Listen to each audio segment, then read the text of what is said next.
¿Ahí las ven bien? Sí. Hola.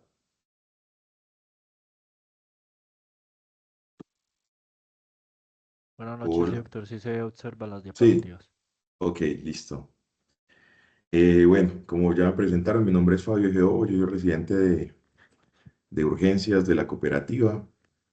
Entonces voy a empezar hablando pues como de este tema y más o menos de dónde surge la idea de hablar de esto. Y es que, pues, mm, digamos que el año pasado, a finales de año, más o menos como en octubre, si no estoy mal, hubo una actualización de las guías de reanimación. Saben que las guías de reanimación, y como la mayoría de guías vienen actualizándose cada tanto tiempo, generalmente lo hacen por ahí cada 5 años. Algunas guías se actualizan cada 4, otras cada 6, pero ese es más o menos como el periodo en el que se van actualizando. Y la idea con cada actualización es ir, pues, como sumando elementos, principalmente a partir de estudios que nos van modificando algunas cosas, pues sobre todo los algoritmos en el tema de reanimación. Entonces, esta charla, al igual que las dos que dieron mis compañeros, pues se inscribe como en un esfuerzo de tratar de señalar algunos de los elementos más importantes de las actualizaciones de esas guías, sin pretender, y eso lo dejo muy claro desde el principio, abordar todos los temas que están allí, en que las guías de reanimación se dividen en varias partes. Una de esas partes es reanimación en situaciones especiales y pues digamos que tanto la guía europea como la guía americana, que ambas salen al tiempo, pues tienen como diferencias frente a los temas que manejan por un lado y también diferencias frente al abordaje que hacen de algunas patologías, y eso tiene mucho que ver con su epidemiología y con sus preocupaciones particulares, pues respecto al sitio donde se encuentran, y también tiene que ver con sus intereses en cuanto a la investigación. Entonces esto es basado en las dos guías, tanto la europea como la norteamericana, y ambas se reúnen en un comité que es como un comité internacional de reanimación, que es el ILCOR. Ahí como que se hacen los consensos entre las diferentes guías. Entonces vamos a iniciar. El objetivo entonces de esta charla es describir algunos escenarios seleccionados que se presentan como situaciones especiales en reanimación, señalando los aspectos fisiopatológicos más relevantes que los diferencian de lo que sería la reanimación habitual o el soporte vital básico y avanzado habitual. Quiero plantear un objetivo adicional, y es que yo entiendo que pues las personas que están en esta reunión, no todas, pero sí en su gran mayoría, hacen parte del semillero y están en semestres, pues que, digamos, están iniciando la carrera de medicina o están cerca ahí como de tercer, cuarto, quinto semestre. Entonces, la intención de esta charla, o uno de los objetivos secundarios, más allá de pretender que todo lo que yo diga se entienda o se replique, es como que se vea la importancia del tema de la reanimación y que eso les ayude a que de pronto se enamoren o les guste, ya que están en el semillero, pues como que se enamoren más de la especialidad y de lo que hacemos en la especialidad. Entonces, ese realmente es como el objetivo, más allá de que esto sea pues una charla plenamente magistral, académica, en la que pretenda que pues como que se comprenda todo lo que está ahí.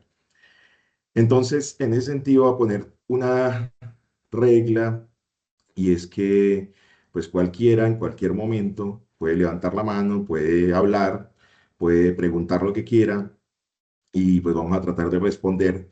Si tengo la respuesta la daré, si no la tengo, pues simplemente lo podemos buscar y lo dejamos para otra oportunidad en la que nos encontremos, o trato de responderle vía correo o por chat o como sea.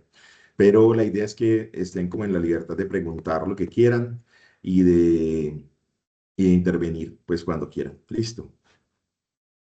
Bueno, entonces, Ese era como el contexto, esto ya lo dije, pues esto tiene que ver con la actualización de las guías del año pasado. La mayoría de las recomendaciones que surgen en estas guías, pues no son basadas en la experiencia, son basadas en consensos de expertos, gente que se dedica a hacer reanimación y que con su casuística, digamos que va aportando datos o aportando elementos para estos temas. De todas las recomendaciones, por ejemplo, que tiene la AJA, solamente dos tienen un nivel de recomendación tipo A. La gran mayoría, pues los niveles de recomendación son más bajos y esto se basa principalmente en consensos de expertos. ¿Por qué es importante señalar eso? Porque realmente el tema de la reanimación es una ciencia, es algo que está permanentemente investigándose, pero no se pueden diseñar muchos estudios, no se pueden diseñar muchos ensayos clínicos, porque hacerlo en humanos pues tiene muchas limitantes desde el punto de vista ético. Incluso muchos de los estudios clásicos, históricos que se han hecho con animales, pues hoy en día también tienen limitantes éticas para algunos de nosotros y pues en ese sentido se hacen más bien estudios observacionales y esos estudios observacionales pues no tienen como la calidad de evidencia que uno pretendería pues como digamos comparado con otros temas. Entonces, bueno, aquí como para poner una, un esquema inicial, este esquema es de la guía europea y nos dice como una serie de recomendaciones que uno debe tener cuando se enfrenta a estas situaciones especiales. ¿Por qué se llaman situaciones especiales? Porque no son las situaciones comunes o corrientes, digamos, a las que uno se enfrenta en una reanimación normal en adultos. Entonces, lo primero que hay que tener en cuenta es que hay que tomar medidas de seguridad cuando se necesiten.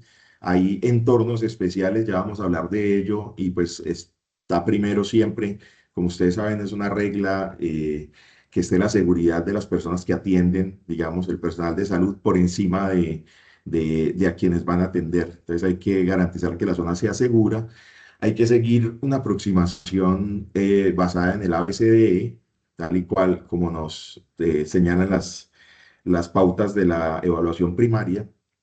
En este caso, el modelo, el algoritmo de soporte avanzado se modifica cuando sea necesario. Hay que tratar las causas que sean reversibles de acuerdo a cada circunstancia o situación especial. Cuando sea adecuado, hay que priorizar tratar esas causas reversibles. Hay que optimizar la oxigenación en el paro cardíaco en la mayoría de los casos.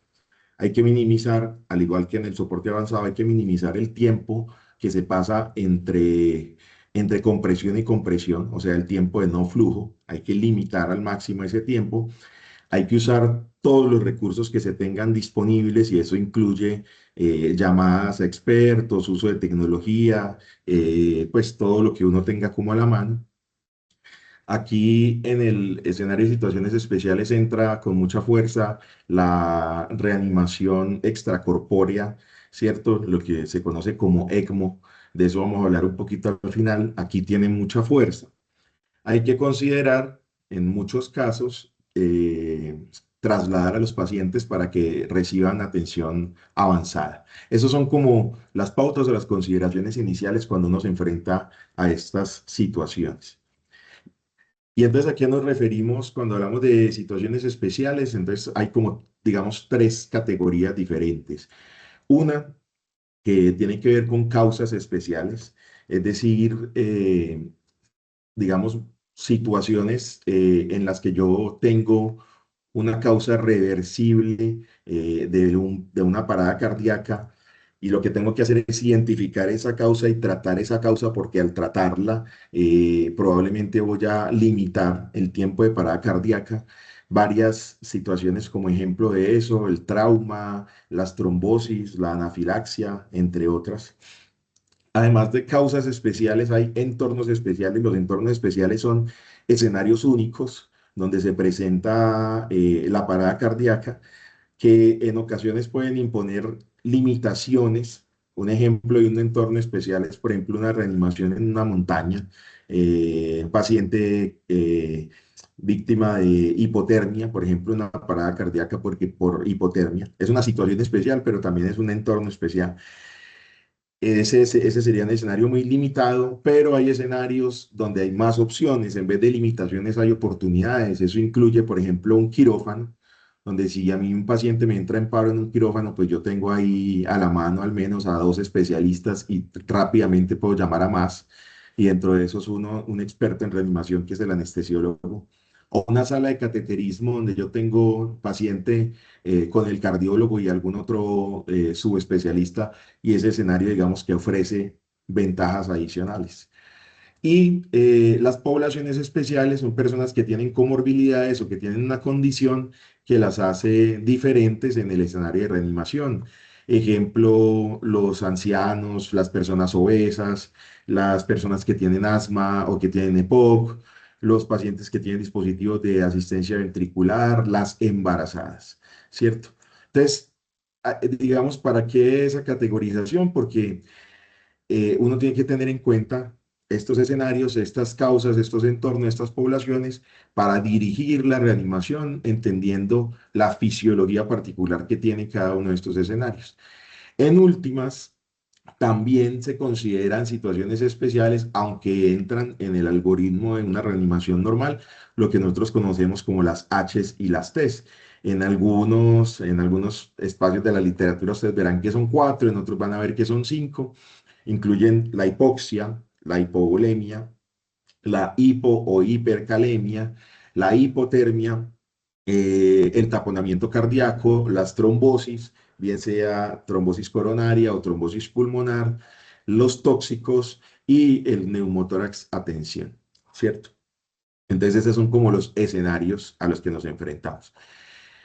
En esta oportunidad, como no puedo hablar de todo porque son muchos temas, eso daría, cada uno de esos temas incluso da para una charla en específico, entonces voy a tratar de centrarme en estos 5 temas. Vamos a hablar un poco del ahogamiento como causa de paro cardíaco, el embarazo como situación especial, el trauma, la embolia pulmonar y algunos tóxicos seleccionados. Entonces vamos a empezar con el ahogamiento.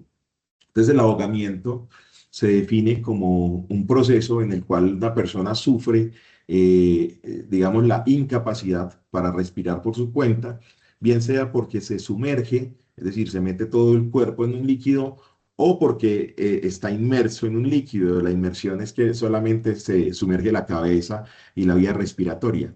Y el resultado de ese proceso es que hay ahogamiento fatal o no fatal. Entonces, en la fisiología del ahogamiento, pues lo que vemos es que la persona tiene que aguantar la respiración. Y en ese proceso de aguantar la respiración, fisiológicamente se lleva a una hipercapnia, es decir, un aumento de la cantidad de CO2 que hay a nivel del sistema respiratorio, pero también a nivel del sistema circulatorio. A la vez que hay hipercapnia, hay hipoxemia, déficit de oxígeno, aumento de CO2. Eso lleva a que la persona en algún momento, por simple reflejo, vaya a intentar respirar, es decir, para tratar de captar oxígeno, que en este caso pues está en el agua, claramente no lo podemos captar. Entonces va a ser un intento de respiración espontánea. En ese intento de respiración espontánea, lo que va a pasar es que va a entrar agua masivamente a la vía respiratoria superior. Y al entrar agua, lo que va a causar es tos y va a ser un reflejo de laringoespasmo.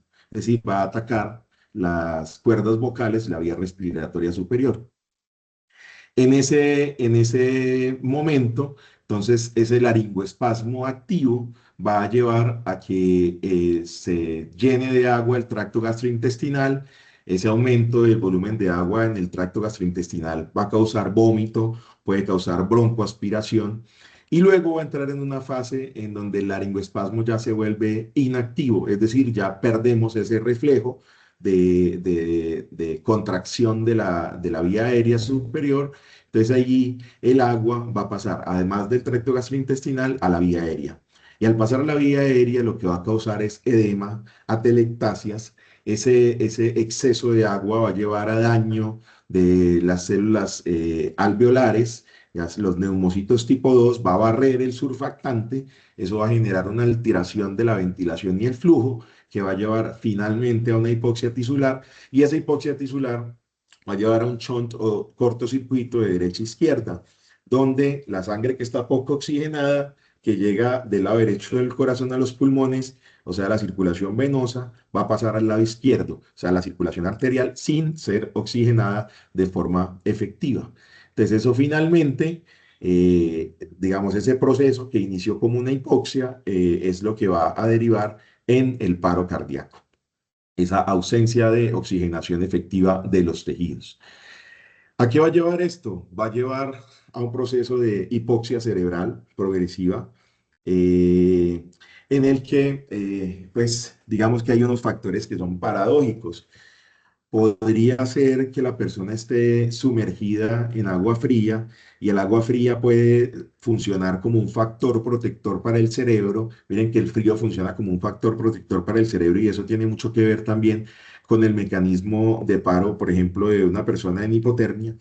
Pero, y en ese sentido, uno podría pensar que la persona que está sumergida o inmersa en el agua fría tiene más chance de ser reanimada durante más tiempo, porque probablemente ese frío lo puede proteger. En cambio, hay situaciones en las que el contexto puede ser más adverso.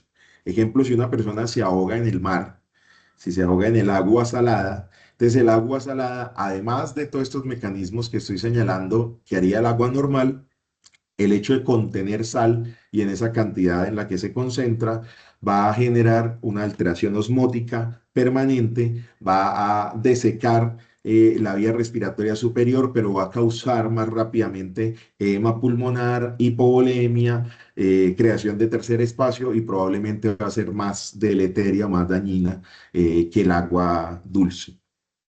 Aquí al lado derecho de la diapositiva, lo que trato de mostrar es que cuando una persona se somete al agua, entonces hay, digamos, exposición, digamos, el sitio de exposición inicial es la nariz y la piel. Entonces, cuando el agua se acerca, digamos, a la cara, en ese proceso de aguantar la respiración, se produce un reflejo. Ese reflejo, relacionado con el agua en la cara, se llama reflejo de buceo. Y ese reflejo de buceo, a nivel fisiológico, va a causar una estimulación parasimpática. Esa estimulación parasimpática, en su acción sobre el nodo sinoauricular y sobre el nodo AB, va a llevar a bradicardia, ¿cierto? Porque digamos que ahí se genera como una limitación, una imposibilidad para aguantar la respiración. Pero a su vez, la nariz, los receptores cutáneos de la nariz van a responder al frío, y la respuesta de los receptores cutáneos al frío es lo contrario, es una estimulación simpática. Y la manifestación de la estimulación simpática sobre los mismos nodos sinoauricular y auriculoventricular y sobre el miocardio es la taquicardia. Entonces, se va a generar algo que se denomina un conflicto autónomo, es decir, por un lado hay una respuesta fisiológica que se manifiesta como bradicardia, y por otro lado una respuesta que se manifiesta como taquicardia, o un conflicto entre una estimulación simpática y parasimpática. ¿A qué va a llevar eso? Pues al desarrollo de arritmias. Y esto es muy importante en el contexto del paciente ahogado, porque esas arritmias pueden ser una consecuencia de la exposición al agua, pero en ciertas personas que tienen predisposición, ejemplo, en personas que tienen cardiopatías, o que tienen canalopatías, o que tienen alteraciones eléctricas, digamos, condiciones patológicas eléctricas del corazón, eso puede haber sido la explicación del ahogamiento.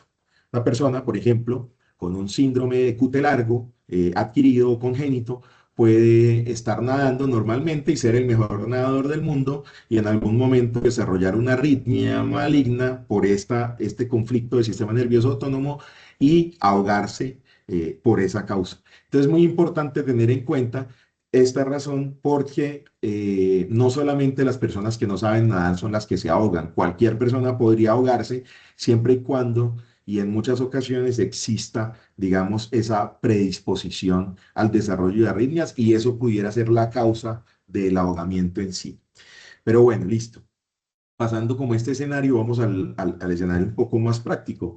Entonces, vemos que el paro cardíaco o el paro cardiorrespiratorio por ahogamiento es principalmente hipóxico, ¿cierto?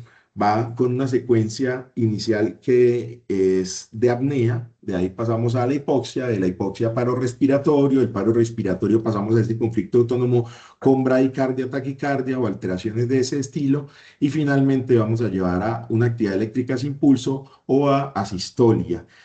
En ese momento entre la arritmia y la asistolia hay cierta ventana, cierto margen, como para considerar que el paciente pudiera beneficiarse de algún tipo de terapia eléctrica, sobre todo pues cuando estamos en el contexto de la arritmia, es decir, cuando el paciente todavía no ha desarrollado el paro o ya lo desarrolló, pero está, digamos, en un ritmo que pudiera ser desfibrilable. Hay cierta ventana para eso. Finalmente, pues la gran mayoría van a terminar es con un ritmo no desfibrilable, que en este caso sería una actividad eléctrica sin pulso o una sistolia. ¿Qué nos dice la cadena de supervivencia del ahogamiento? Nos dice que hay que prevenir el ahogamiento, es decir, que hay que mantener zonas donde hay agua con seguridad, con señalización. Que cuando usted ve a una persona que se está ahogando, pues lo primero que le tiene que buscar es ayuda, hay que reconocer que la persona se está ahogando y hay que preguntarle, hay que buscar ayuda, ¿cierto? Alguien que sea experto o un rescatista o este tipo de cosas. Eh, Hay que proveerle a esa persona flotación para prevenir que se sumerja. Uno de los errores más comunes cuando uno se enfrenta a un ahogamiento en cualquier escenario es pretender que porque uno es buen nadador, entonces ya puede ir a salvar a otra persona. Eso es absolutamente falso. De hecho, la causa más común de muerte en el escenario de ahogamiento es personas intentando salvar a otras personas. Y eso ha pasado en muchos escenarios, incluso aquí en Colombia. A cada rato escuchan ustedes noticias donde hay muchachos que intentan rescatar a otros y se mueren tres o cuatro. Entonces, lo más importante es, a pesar de que uno se considere bueno, no tratar de rescatar a otro de forma así como a la ligera. Hay que remover al paciente del agua, ¿cierto? Solamente si el hecho de removerlo es seguro para uno y hay que proveerle pues como la ayuda necesaria. Este algoritmo que nos proponen es un algoritmo de manejo, digamos, en el escenario prehospitalario. Entonces lo que uno diría es, el paciente está inconsciente, hay que llamar por ayuda, ¿cierto? Por teléfono o directamente. Si tiene respiración ausente o la respiración es anormal, aquí el protocolo de reanimación inicia con ventilaciones. Hay que darle 5 ventilaciones antes de iniciar las compresiones cardíacas, porque como este escenario es eminentemente hipóxico, son las ventilaciones las que lo van a ayudar más inicialmente. Y esas ventilaciones no tienen como objetivo sacar el agua que está dentro de los pulmones, no, porque ese no es un objetivo en ningún momento. En realidad, el objetivo es tratar de ventilar el espacio que está libre a nivel pulmonar para tratar de evitar que llegue al verdadero paro cardíaco. Entonces, si después de dar esas ventilaciones veo que no tiene signos de vida, entonces inicio el RCP con, digamos, la fórmula o el esquema que está hecho para la atención prehospitalaria, 32 en el caso de los adultos, 15-2 en el caso de los niños.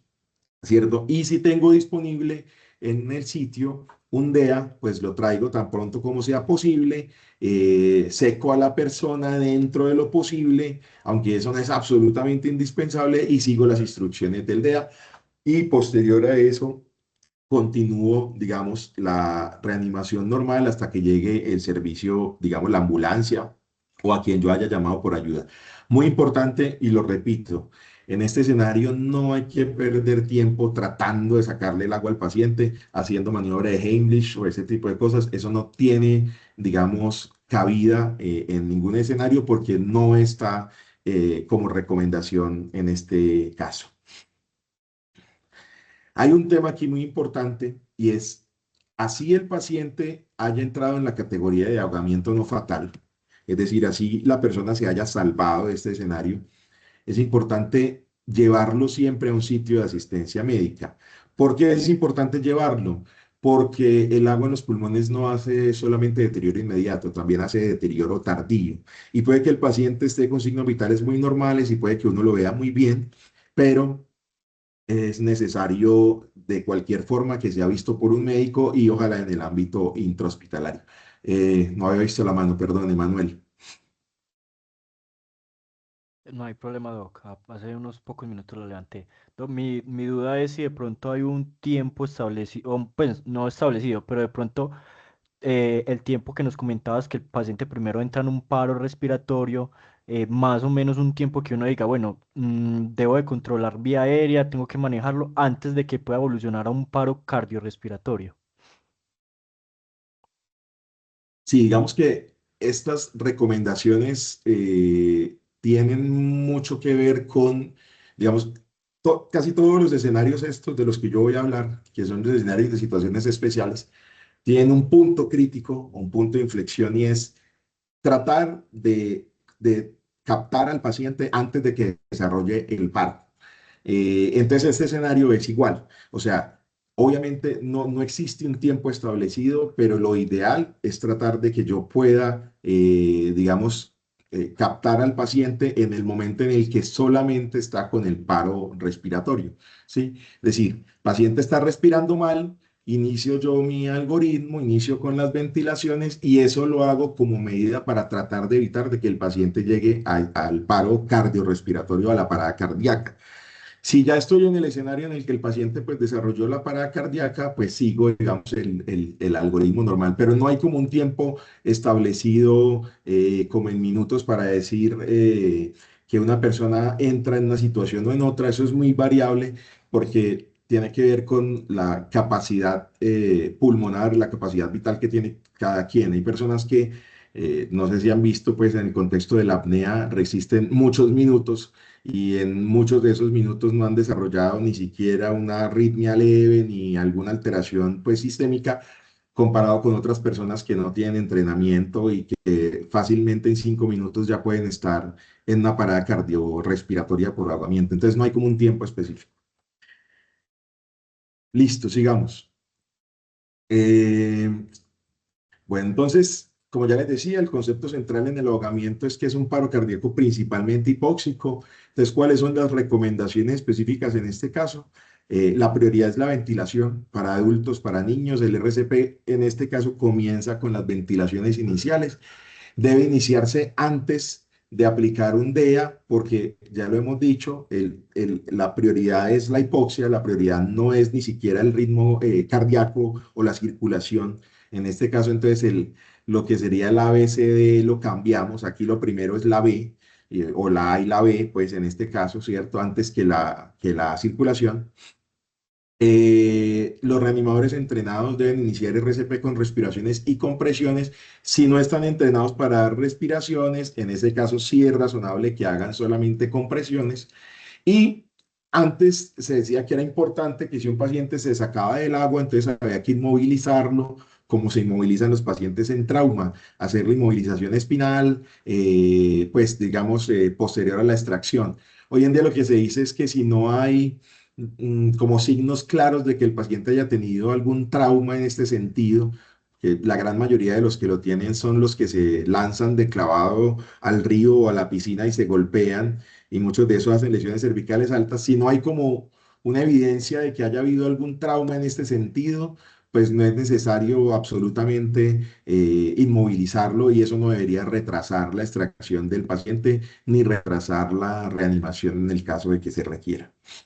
Estos pacientes después de que llegan pues como al escenario hospitalario o incluso en el escenario extrahospitalario, pero ya como parte de la reanimación avanzada, pues hay que asegurarles la vía aérea con seguridad. Si es un ahogamiento que no ha recuperado la conciencia, probablemente hay que hacer intubación orotraqueal temprana y hay que manejarlo como una vía aérea difícil, ¿cierto? Teniendo en cuenta que es una vía aérea que está llena de agua, que está edematizada, bueno, que tiene como múltiples complicaciones. Listo, pasemos a otro escenario bien importante que es el del embarazo.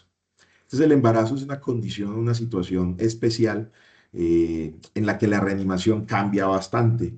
¿Y por qué cambia? Porque la fisiología de la embarazada es diferente a la de un adulto no embarazado.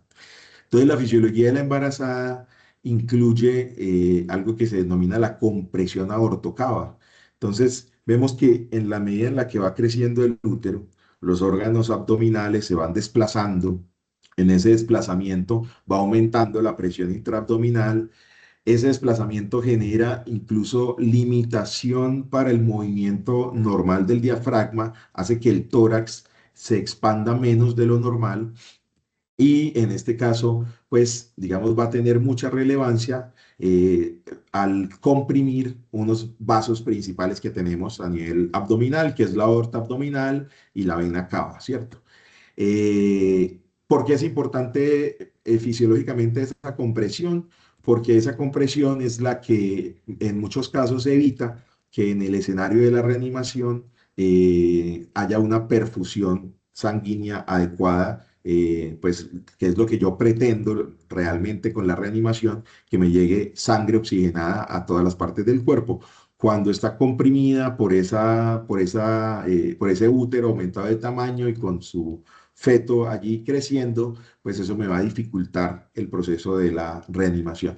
¿Cuándo es importante esto? Pues cuando la compresión tiene, digamos, que significancia clínica, es decir, cuando ya hemos superado generalmente las 20 semanas de gestación, o sea, cuando el fondo uterino ya está a la misma altura o por encima del ombligo, ¿sí?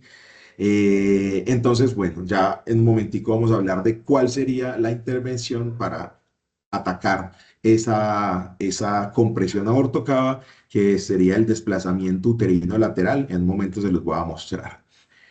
Fisiológicamente también en el embarazo hay más riesgo de hipoxia, hay más riesgo de aspiración también. Entonces la vía aérea se vuelve un poco más complicada porque estamos en hipercatabolismo, el metabolismo está aumentado, hay disminución de un parámetro ventilatorio que es la capacidad residual funcional, por lo mismo que les explicaba de la disminución del espacio del tórax. Entonces, ¿esto qué implica? Que en la reanimación de una embarazada yo tengo que priorizar y tratar de asegurar rápidamente la vía aérea y la oxigenación. Es decir, si la puedo mantener oxigenada, bien, con mis dispositivos de ventilación, pero tengo que pensar rápidamente, y eso es una recomendación importante, que debo avanzar hacia una vía aérea definitiva, bien sea con una intubación orotraqueal o con un dispositivo supraglótico, pero en definitiva, pues como que debo generar una acción que me permita, digamos, anticiparme a esa dificultad de la vía aérea que se me va a presentar.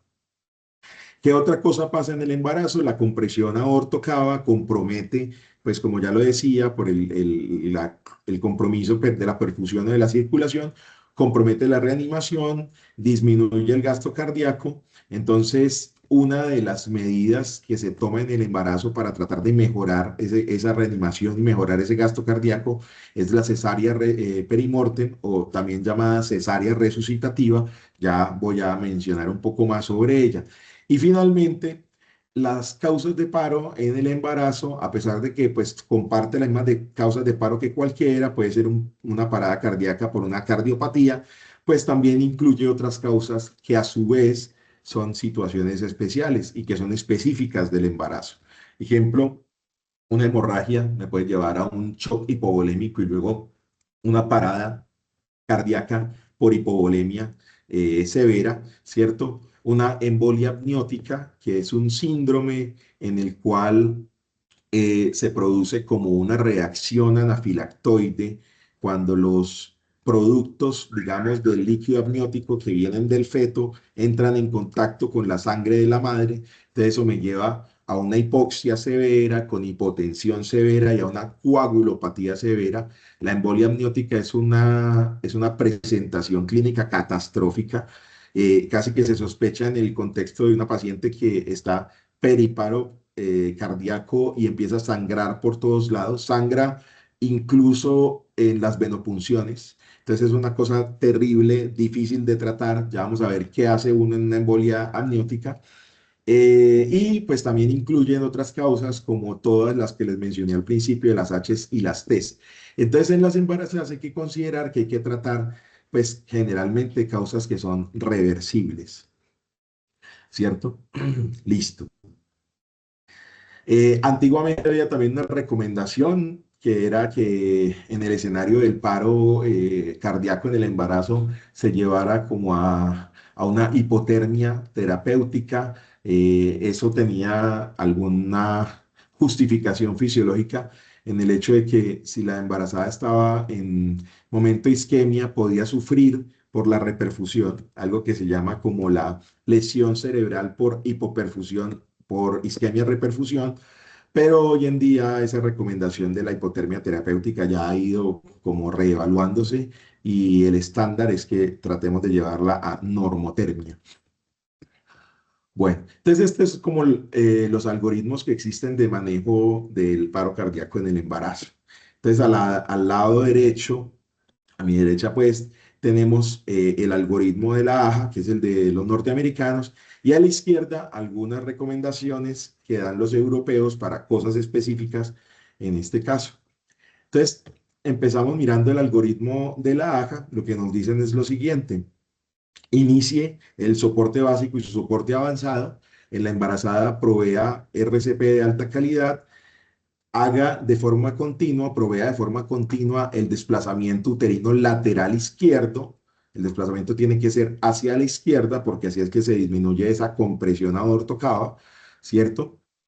Cuando el fondo uterino, la altura del fondo uterino esté sobre el ombligo. Use defibrilador o use DEA cuando esté indicado. Si, si determina pues que está en paro cardíaco, entonces uno tiene que activar a un equipo de atención del paro cardíaco en embarazadas, que es un equipo multidisciplinar. Ese equipo incluye al líder de la reanimación, un anestesiólogo, un obstetra preferiblemente, donde esté disponible un neonatólogo, enfermeras, personal que se encargue de dar los medicamentos y en ocasiones otros profesionales como los urgentólogos si están disponibles, ¿cierto? Bueno, entonces, después de que activan a ese equipo de reanimación, entonces la idea es optimizar la resucitación en el embarazo. Primero, priorizar la vía aérea, el manejo temprano de la vía aérea. Segundo, colocar un acceso venoso por encima del diafragma. ¿Qué quiere decir por encima del diafragma? Que los accesos venosos debieran ser axilares o por encima. Se pueden poner también accesos centrales. ¿Por qué es importante que se hagan por encima del diafragma? Porque como el retorno venoso está comprometido, si yo coloco accesos muy distales, probablemente los medicamentos se van a demorar mucho tiempo en llegar y hacer su efecto o no lo van a hacer. Entonces es importante que los accesos venosos sean proximales. Si la paciente recibe magnesio, que muy comúnmente se usa el sulfato de magnesio como antídoto de un síndrome del embarazo, que es el síndrome o sí, el síndrome de preeclampsia-eclampsia, sobre todo en la eclampsia, pero en las dos se usa el sulfato de magnesio, entonces una causa de paro cardíaco podría ser una intoxicación con sulfato de magnesio. Entonces, la recomendación es detenerlo y dar como antídoto calcio, que en este caso el que tenemos disponible aquí en Colombia mayoritariamente es el gluconato de calcio. Desate o retire todos los monitores fetales, es decir, si la paciente tiene un monitoreo fetal, que es este aparato que le colocamos en la barriga para ver cómo está el feto, ¿cierto? El monitoreo fetal, que además eso da un registro similar a un electrocardiograma, pues hay que retirarle esto porque en el caso de la reanimación, probablemente lo que me va es a entorpecer el escenario. Y yo no necesito en ese momento estar pendiente realmente de la viabilidad del feto. Si no hay viabilidad de la madre, probablemente viabilidad del feto tampoco. Entonces, no es una buena medida de reanimación, no es algo que sea costo efectivo y probablemente me va a entorpecer y probablemente me va a llevar a escenarios no deseados porque si, por ejemplo, esa paciente requiere terapia eléctrica con desfibrilación, pues los electrodos que estén conectados la pueden quemar en el sitio en donde estén o me pueden alterar el flujo eléctrico. Entonces hay que retirar todo el monitoreo que tenga. Y finalmente me dicen si está pensando en embolia amniótica o síndrome de embolismo amniótico, hay que activar el protocolo de transfusión masiva. Como les decía, la embolia amniótica, que es un escenario catastrófico, donde hay una coagulopatía severa, la paciente hace coagulopatía, hipoxia, hipotensión, pues hay que iniciar a transfundir sangre y es la forma, incluso también considerar, además de la sangre, o si tengo glóbulos rojos, también hay que transfundir, perdón, plasma fresco para tratar de revertir ese proceso de coagulopatía que se está presentando allí. Bueno, prepararse, bueno, y lo que nos dice aquí, adicional a eso, es prepárese para la cesárea resucitativa o para ¿cierto? La cesárea perimortem, que también se llamaba. ¿Qué es la cesárea resucitativa? Entonces, como la paciente está tan comprometida, está en una parada cardíaca estando embarazada, yo tengo que tratar de desembarazarla para mejorar ese gasto cardíaco.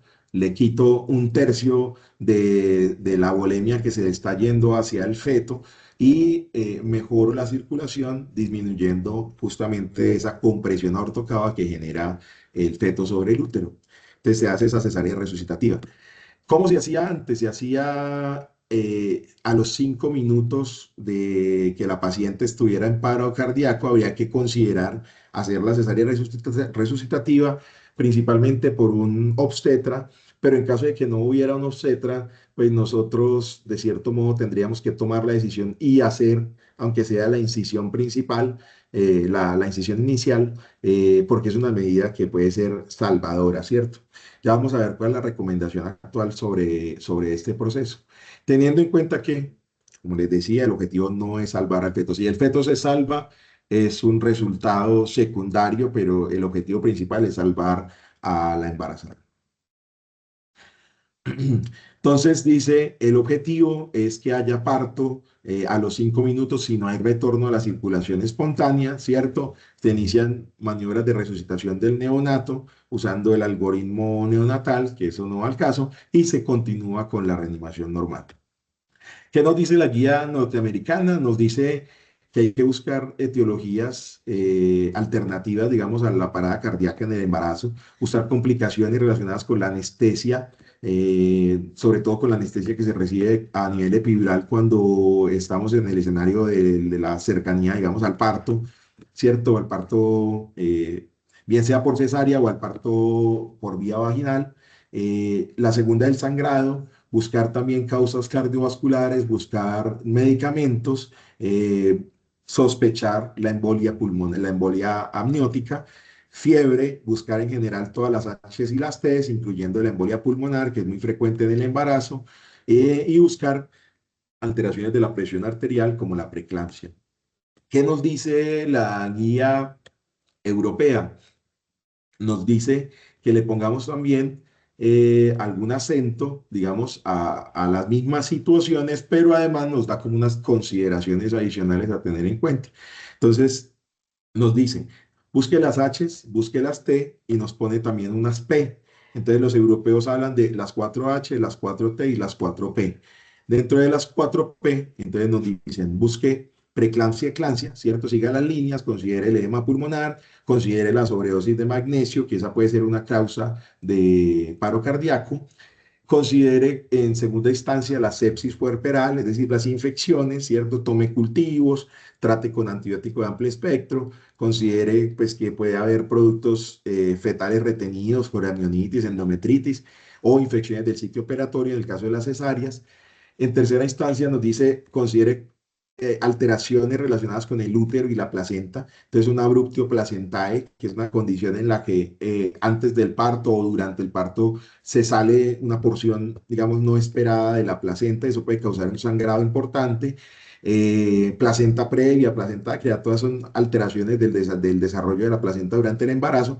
Atonía uterina, ruptura del útero, inversión uterina, es decir, las mismas causas de lo que ustedes van a ver más adelante cuando pasen por allá por gineco, que son las causas de sangrado que uno tiene que buscar en lo que se denomina el código rojo, que es el sangrado en el periparto, ¿cierto?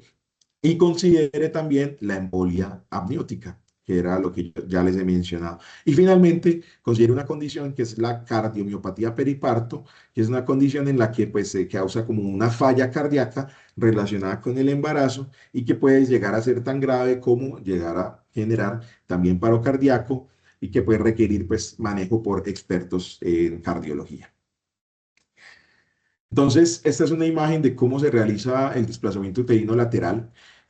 Cuando uno tiene una sola mano disponible, entonces lo hace así como está en la B, cuando tiene las dos manos disponibles o cuando se para del lado izquierdo de la paciente, lo hace con, tracciona con las dos manos hacia la izquierda, como está en el A. Básicamente, una persona tiene que encargarse de hacer eso durante toda la reanimación y no lo puede soltar hasta que se haga la cesárea resucitativa o hasta que ya le indiquen que pare y cese el esfuerzo de reanimación. Entonces, ¿cuáles son las recomendaciones? Desplazamiento uterino lateral, ya lo dije, es muy práctico, sirve y debe mantenerse durante toda la reanimación. La cesárea resucitativa, que antes se decía que había que cumplir la regla de los 5 minutos, y esperar hasta los 5 minutos para considerarla. Hoy en día se dice que hay que prepararse para hacerla desde el principio, desde que la paciente entra en paro cardíaco y que a los 5 minutos ya debiera estar hecha. O sea que entre los 4 y los 5 minutos ya debe estar uno terminando de hacer esa cesárea o esa esterotomía resucitativa, ¿cierto? Prepararse, la preparación debe comenzar al reconocer el paro, lo que les digo. Bueno, lo de los accesos vasculares que debe ser por encima del diafragma y lo del monitoreo fetal que hay que retirar, pues como todos esos cables y esas cosas, porque monitorizar el feto en este caso no aporta ningún beneficio. Respecto a la hipotermia terapéutica, pues hoy en día ya los estudios, ensayos clínicos, hay ensayos clínicos importantes, el TTM2 es uno que menciona que pues la hipotermia versus la normotermia en un paro cardíaco, pues digamos que no tiene sentido llevar a hipotermia en este caso, en este escenario en particular, entonces la normotermia es igualmente eficaz y evitamos los efectos de la hipotermia, especialmente sobre el feto que la hipotermia los lleva pues a sufrimiento fetal, bradicardia, coagulopatía, entre otras cosas. Listo. Pasamos a un tercer escenario, que es un poco largo, pero bueno, vamos a darle. Ya saben, preguntas lo que quieran. Es el paro cardíaco traumático. Yo creo que el paro cardíaco traumático es como el éxtasis de los urgentólogos. Si ustedes le preguntan a alguien que estudia urgencias, por ahí uno de cada tres les va a decir que si le gustan las urgencias, le gustan por el trauma, porque el trauma es supremamente emocionante. Un paciente que tiene absolutamente todo, que llega a una condición pues extrema y en la que uno tiene que pensar tantas cosas al tiempo que realmente una persona sola no lo puede hacer. Entonces aquí el mensaje más importante es cuando ustedes se enfrenten a un paciente politraumatizado, no voy a hablar de la definición de politrauma, pero básicamente es un paciente que tiene varios traumas y que de esos varios hay un potencial compromiso vital, ¿cierto? Diferente pues al paciente que tiene varios traumas, pero ninguno de esos le compromete la vida, eso no es un politraumatizado.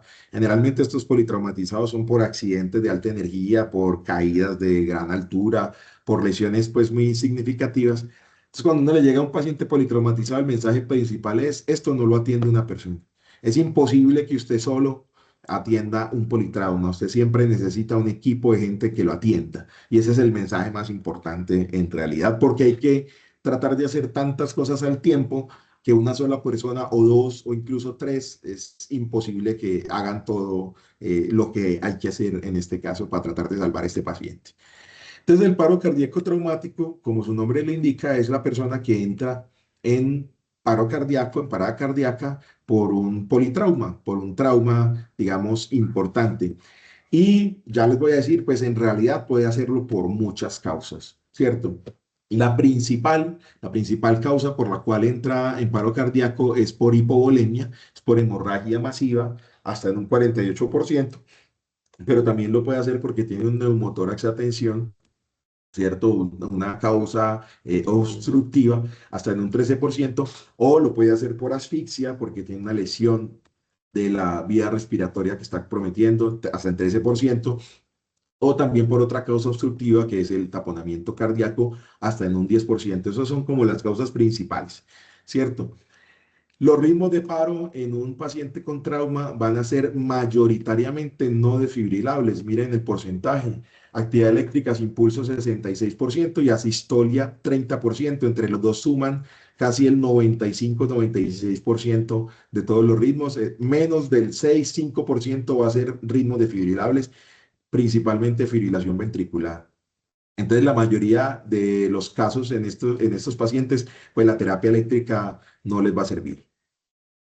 La prioridad, entonces, si uno determina que la causa del paro es hemorragia, lo es en la mayoría de los casos, es detener la hemorragia, asegurar la vía aérea. Para detener esa hemorragia, las guías de la ATLS, justamente, que es la Asociación Internacional de Trauma, los que hacen el soporte avanzado al trauma, recomiendan que ya no haga uno un ABCD, sino que antes de la A de la evaluación primaria meta una X y esa X es de exsanguino transfusión, o sea, de hemorragia. Uno debería controlar la hemorragia incluso antes de pensar en verificar la vía aérea, la ventilación, la circulación y todas las demás cosas, porque es esa hemorragia no controlada la que va a matar al paciente más rápido que cualquier otra cosa.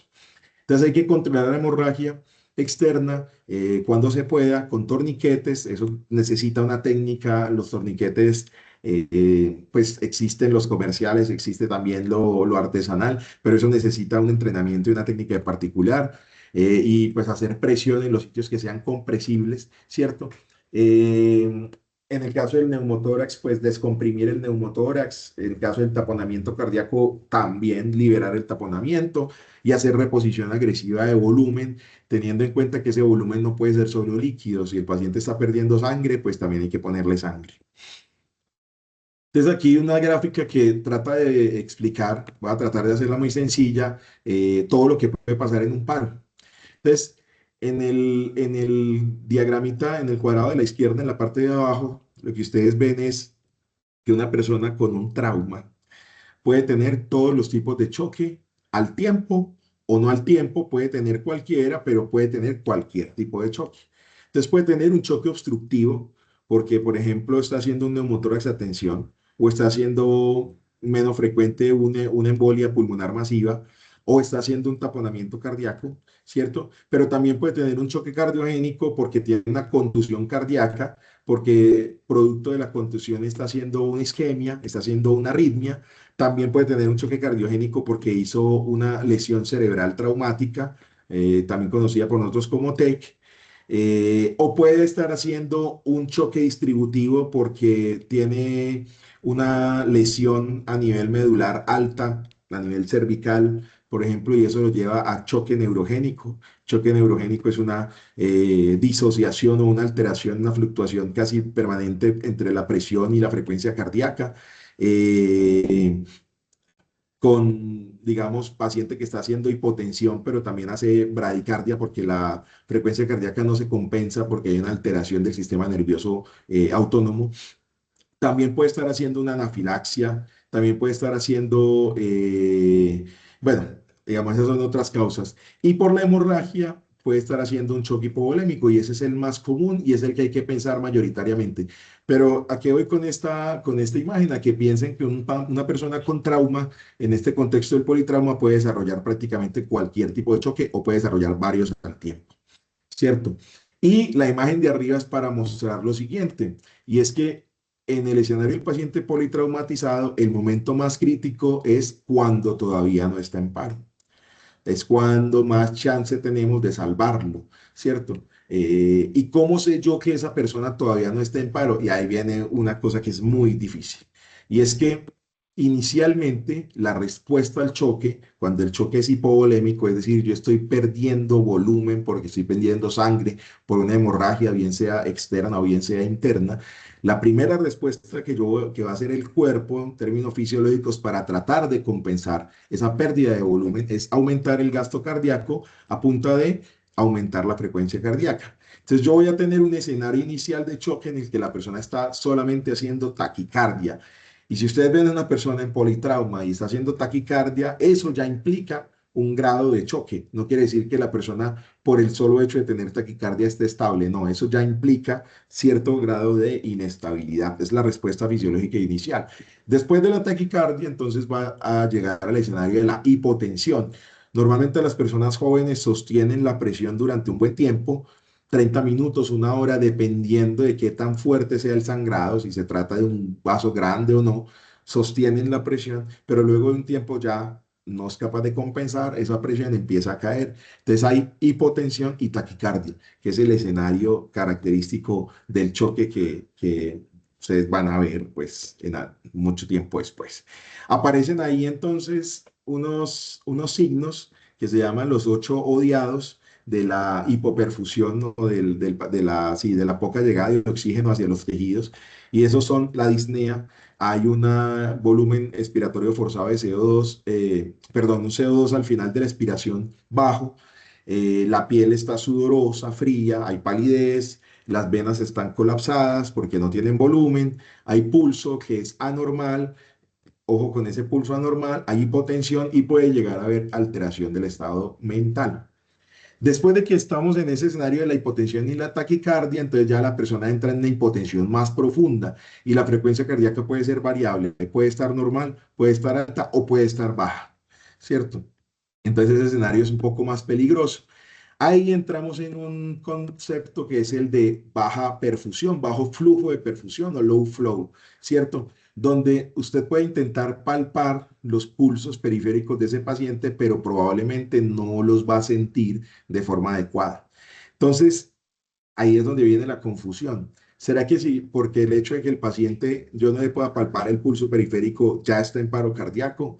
Esa es la pregunta que tiene todo el mundo y muy seguramente si uno es poco experto, lo que va a iniciar a hacer es, paciente no responde, no tiene pulsos, el pulso no se lo siento, está en paro, iniciamos código de paro y empiezo a reanimarlo y a hacerle RCP.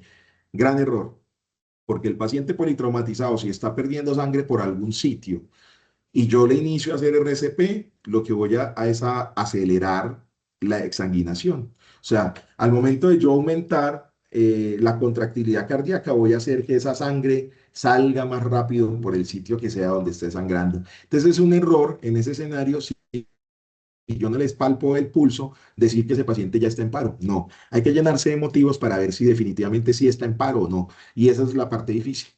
¿De qué herramienta se puede uno valer para saber si el paciente está en paro o no? Entonces puede tomarle un electrocardiograma. En el electrocardiograma va a haber complejos anchos, pero los va a ver, es decir, todavía hay algún pulso. Puede valerse de la capnografía donde la tengamos disponible. En la capnografía va a ver que hay al menos un valor positivo de capnografía, es decir, el paciente está produciendo todavía CO2 a través de la respiración. Puede hacerle un POCUS y mirar con una ecografía a la cabecera del paciente y mirar si tiene todavía contractilidad del corazón. Es una medida bastante buena para saber si ese corazón todavía está funcionando y puede valerse también del esfuerzo respiratorio. Si uno suma esos elementos, a pesar de que el paciente no tenga pulso a nivel periférico, puede decir, ese paciente todavía no está en paro. Entonces, como todavía no está en paro, yo no voy a reanimarlo con compresiones torácicas. Incluso en el escenario en el que la presión arterial no la pueda tomar, que es el donde está la línea roja, incluso ya donde los complejos del electro, perdón, que inicialmente eran estrechos, ahora se vuelven anchos, yo tengo que llenarme de motivos para decir que ese paciente está en paro. ¿Por qué? Porque la reanimación en ese escenario, antes de que entre en paro, no es con compresiones cardíacas, sino es tratando de solucionar todas las causas, deteniendo la hemorragia, colocándole hemoderivados y haciendo las otras intervenciones que ya voy a mencionar. Ya si definitivamente demuestro que el paciente está en asistolia o que está en una verdadera actividad eléctrica sin pulso, pues ahí ya inicio con el masaje cardíaco, con las compresiones cardíacas, pero es muy difícil, es casi imposible que ese paciente salga del paro con una causa reversible como era, por ejemplo, la pérdida masiva de sangre y yo haciéndole compresiones cardíacas, casi que el esfuerzo se vuelve algo inútil. Entonces, todo lo que nosotros tenemos que hacer, lo tenemos que hacer antes de que el paciente entre en el verdadero paro. Entonces, ¿qué se hace en estos escenarios? Entonces, el paciente tiene hipovolemia severa, una hemorragia no controlada, como les decía, controlar la hemorragia. Si es una hemorragia externa con torniquetes, si es interna, varias cosas, si tiene trauma pélvico, por ejemplo, una cincha pélvica o fronda pélvica, como se llama, para tratar de que no siga sangrando. Eh, si el paciente tiene trauma abdominal y tiene una lesión intraabdominal, que también la puedo ver por POPUS, lo puedo llevar a la parotomía, pues por cirugía. Y en algunas partes recomiendan, aquí en Medellín no, porque no se ha usado hasta el momento, y las guías internacionales de reanimación tampoco, el REBOA, que es un balón de contrapulsación que se coloca en la aorta abdominal infrarrenal para tratar de detener el sangrado y mantener la perfusión sobre ciertos órganos vitales. Sin embargo, esto tiene validez en la investigación, pero todavía no se ha, digamos, recomendado para pacientes en escenarios reales de reanimación. Y reponer el volumen, que la reposición de volumen en este caso es con hemoderivados, no solamente con líquidos. Si yo a ese paciente le pongo solamente líquidos y no le coloco derivados sanguíneos, pues no voy a resolver la causa que lo llevó al paro, que era justamente la falta de sangre oxigenada. Si tiene obstrucción mecánica, que impacta sobre el gasto cardíaco, como neumotórax tensión, taponamiento cardíaco, pues lo que yo debo hacer es descomprimirlo, de hacerle descompresión torácica en el caso del neumotórax, y se plantea una intervención que es la toracotomía de resucitación o toracotomía de reanimación, que es tratar de abrir el tórax para destapar el taponamiento cardíaco, clampear la aorta hacia la circulación que va por debajo del corazón y en ocasiones hacer masaje cardíaco directo. También si el paciente tiene hipoxia y está desarrollando una falla ventilatoria, entonces hay que garantizar la vía aérea, la oxigenación, asegurar la vía aérea la mayoría de las veces. Y aquí el papel de las compresiones, como les decía, está muy limitado, porque si yo a ese paciente le hago compresiones, en muchos casos lo que voy a llevarlo es a una hipovolemia más severa y puedo estar acelerando el desenlace fatal. Entonces, sobre la toracotomía de reanimación, que era lo que proponía allí, entonces tiene unas indicaciones muy precisas. Paciente que entra en paro cardíaco secundario a un trauma torácico o toracoabdominal penetrante, con un paro que sea presenciado, bien sea por el personal de atención prehospitalaria o presenciado por el personal de atención de las urgencias, con signos de vida perdidos que no lleven más de 15 minutos y en el que yo tenga fuertemente una sospecha de que tiene una hemorragia masiva o que tiene un taponamiento cardíaco. La técnica está pues ahí al lado. Estos son unos esquemas, unos dibujos de Netter, donde muestra cómo se hace la toracotomía, ¿cierto? Es un procedimiento casi que in extremis. Realmente la evidencia que tiene es en escenarios muy seleccionados y no es que tenga unos desenlaces así como tan maravillosos. La mayoría de estos pacientes, a pesar de que se les haga toracotomía de resucitación, se mueren, pero puede ser una medida salvadora que en determinados casos podría llegar a funcionar, sobre todo si se hace en el escenario adecuado. Cuando se ha hecho por fuera del escenario hospitalario, los desenlaces no son nada buenos. El objetivo entonces es aliviar el taponamiento, controlar la hemorragia intratorácica, pinzar la aorta para aumentar la perfusión cerebral. Como les decía, es un procedimiento último recurso y de muy alto riesgo y rendimiento. Entonces, ¿qué nos dice finalmente sobre el paro cardíaco traumático este algoritmo de la Sociedad Europea del Resuscitation, que son las guías europeas? Nos dice, si el paciente está en paro cardíaco traumático o está en el periparo, el escenario más importante es el periparo, o sea, el que todavía no ha llegado al paro, ¿cierto? Lo primero que tengo que decir es, ¿será que ese paro cardíaco no es por una causa diferente al trauma? Si yo digo que es por una causa diferente, entonces me voy con el algoritmo del soporte avanzado normal. Si digo que es definitivamente por el trauma, entonces tengo que tratar todas las causas que puedan ser reversibles. Y ese tratamiento de esas causas debe ser simultáneo, ¿cierto? No de forma secuencial, sino simultáneo. Por eso les decía yo al principio que se necesita un equipo bastante grande, bastante experto para atender este tipo de casos. ¿Qué debo hacer en ese tratamiento de las causas reversibles? Iniciar RCP, ¿cierto? Pero a la vez que estoy haciendo el RCP, si el paciente lo requiere, ese RCP no es para todos los casos. Estábamos hablando ya en el caso de que el paciente ya entró en paro. Entonces debo controlar la hemorragia externa catastrófica con las medidas que ya les mencioné, maximizar la oxigenación, ¿cierto? Y asegurar la vía aérea, hacer descompresión del tórax bilateral. La recomendación que se da en paro cardíaco es que si yo no puedo ponerme a mirar cuál de los dos tórax es el que tiene el neumo, y eso o el neumo o el hemotórax, y eso me puede confundir, entonces le hago toracotomía bilateral. Muy importante, liberar el taponamiento cardíaco, especialmente si es un trauma torácico penetrante, y hacer control vascular proximal, es decir, hacer compresión o clampeo de la aorta de forma manual. Esto que está aquí señalado como en verdecito, que es lo último que les dije, es lo que corresponde a la toracotomía de resucitación, ¿cierto? Además nos dicen, hay que ponerle cincha pélvica o fronda pélvica al paciente que tiene la lesión a nivel de la pelvis, pues que está con una pelvis inestable, ¿cierto? Y hay que colocarle protocolo de transfusión masiva o pues colocarle hemoderivados.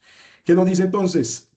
¿Cuáles son las condiciones para que uno haga una toracotomía de resucitación? Que el paciente tenga lo que ya les había mencionado, que se presente antes de 15 minutos de que inició el paro, que uno tenga la experticia, el equipo, el escenario y el tiempo desde la presentación para poderle realizar. Si todas esas condiciones se cumplen, entonces haga la toracotomía de resucitación.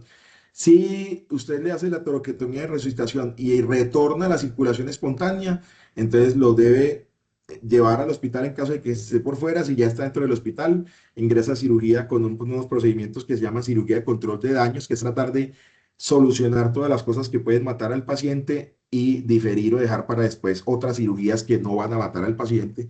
Y si definitivamente no entró en ¿qué?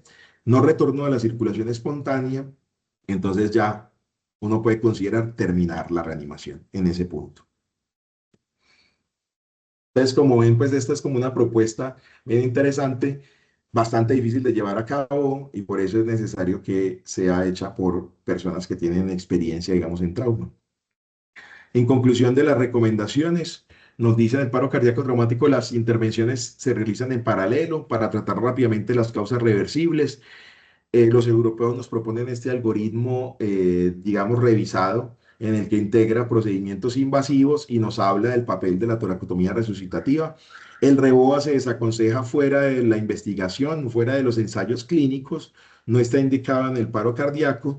Las compresiones torácicas tienen un papel muy limitado, como ya les decía aquí.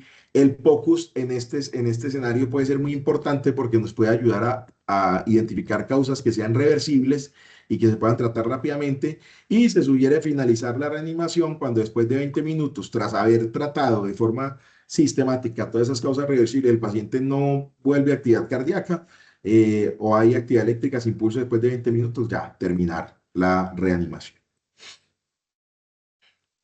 Listo. El cuarto tema, yo sé que voy aquí como un poco rápido, es que son temas un poco largos, pero bueno, espero que al menos no se estén aburriendo pues como tanto con la charla. Pero bueno, listo. Cualquier cosa, como les decía, pueden preguntar lo que sea. Bueno, entonces el cuarto tema es embolia pulmonar, también llamado tromboembolismo pulmonar. Realmente el término más aceptado por la mayoría de las personas hoy en día es embolia pulmonar, ¿cierto? ¿Cuál es la fisiología de esa embolia? Un trombo viaja, digamos, hacia el pulmón. La mayoría de veces viene desde la circulación venosa profunda de las piernas. eh, es, digamos, del proceso que se conoce como trombosis venosa profunda, ¿cierto? Viaja hacia los pulmones. Entonces, al llegar allá al pulmón, lo que causa es una alteración de la ventilación y la perfusión del sitio donde está alojado ese trombo. Entonces puede ser un trombo pequeño, un trombo más grandecito que antes se llamaba submasivo, o un trombo masivo, que es un trombo que, digamos que coge bronquios principales o coge una buena porción del pulmón. Realmente este escenario del paro cardíaco por por embolia pulmonar es el escenario de los trombos grandes o los que antes se llamaban trombos masivos. Hace poco salió una guía nueva sobre embolia pulmonar y entonces ya nos propone una clasificación diferente, pero básicamente pues para que uno tenga un paro cardíaco por una embolia pulmonar tiene que ser un trombo importante o que al menos está localizado en un sitio donde pueda causar alteración de la dinámica circulatoria. Entonces, la fisiología del TEP es que causa paro cardíaco porque hace una sobrecarga sobre el ventrículo derecho, casi siempre resultando en un tipo de ritmo no desfibrilable, hasta en un 75% actividad eléctrica sin pulso, en otras series hasta en un 70% asistolia, bueno, entre una y otra hay pocas diferencias, pero básicamente casi que la gran mayoría de las veces el ritmo va a ser no desfibrilable, ¿cierto? ¿Cuándo sospecha uno clínicamente o por la historia clínica, perdón, que una persona pudiera tener como causa de un paro cardíaco una embolia pulmonar? Un escenario clásico descrito es el paciente que hace paro cardíaco después de un síncope. Eh, y eso tiene que ver con que, digamos, ese trombo genera una alteración de la dinámica, digamos, del corazón tan aguda que hace que durante fracciones de segundo deje de llegarle oxígeno al cerebro, lo que involucra el mecanismo del síncope, y es una de las cosas que uno debe sospechar cuando un paciente hace un paro cardíaco en ese escenario. No es la única, pero clásicamente se ha descrito eso como para tenerlo como una sospecha, digamos, clínica, ¿cierto? El diagnóstico de la embolia pulmonar, entonces se puede hacer clínico con ciertas herramientas de sospecha, ya en un momentico las voy a mencionar, pero también se puede hacer por POCUS. Uno puede a través de ecografía ver si hay sobrecarga del ventrículo derecho, hay unos signos específicos en ecografía para ver eso, o puede ver si lo logra coágulos en troncos principales o en las ramas bronquiales pulmonares principales. Entonces, la obstrucción mecánica hacia el flujo pulmonar va a hacer un aumento de la poscarga del ventrículo derecho. ¿Cuál es la intención con el tratamiento? ¿Qué es lo que yo debo buscar? Tratar de disolver ese trombo para tratar de que ese ventrículo derecho retorne a su fisiología normal. Esa es una de las causas reversibles más importantes de alteración de la dinámica del ventrículo derecho y del corazón derecho. Entonces, lo que yo voy a tratar de hacer es tratar de retornar ese flujo a la normalidad. ¿Y cómo lo voy a hacer? La propuesta principal es a través de trombolíticos.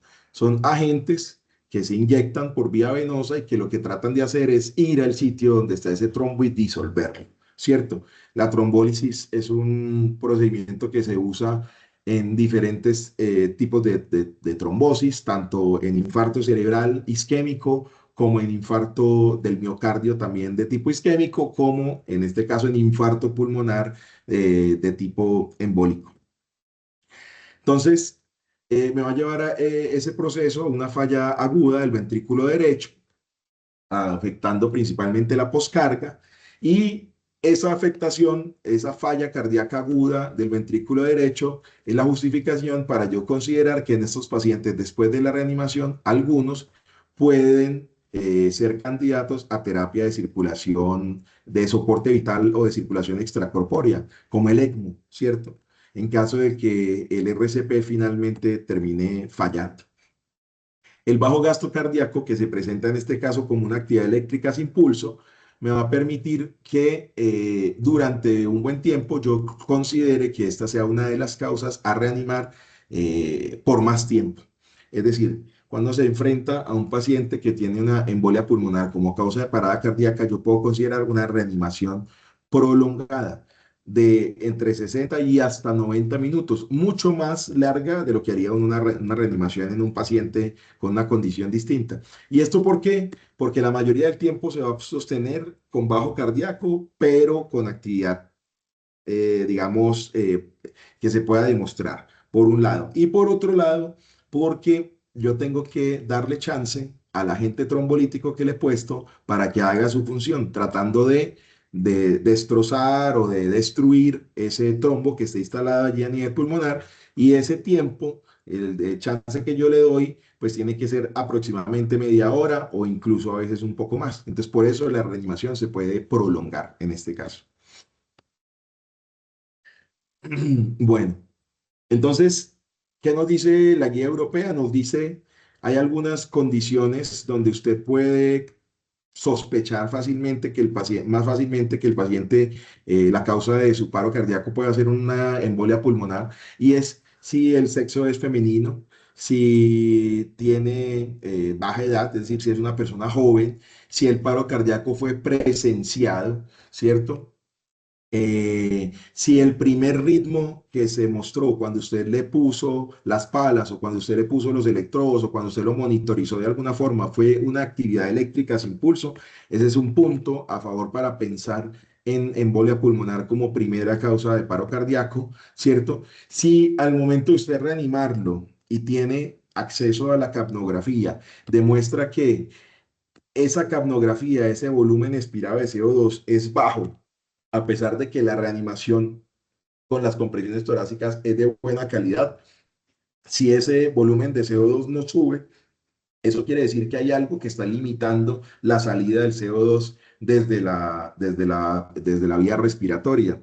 Entonces, en ese caso también sospecho embolia pulmonar, porque justamente cuando Carlos les hablaba de que una de los objetivos más importantes de la reanimación es hacer RCP de buena calidad, hacer compresiones de buena calidad. Una medida de calidad de las compresiones torácicas es el volumen expirado de CO2. Entonces, cuando no me llega a los niveles que yo espero, a pesar de que le estoy haciendo buenas compresiones, debo sospechar que la causa sea una embolia pulmonar.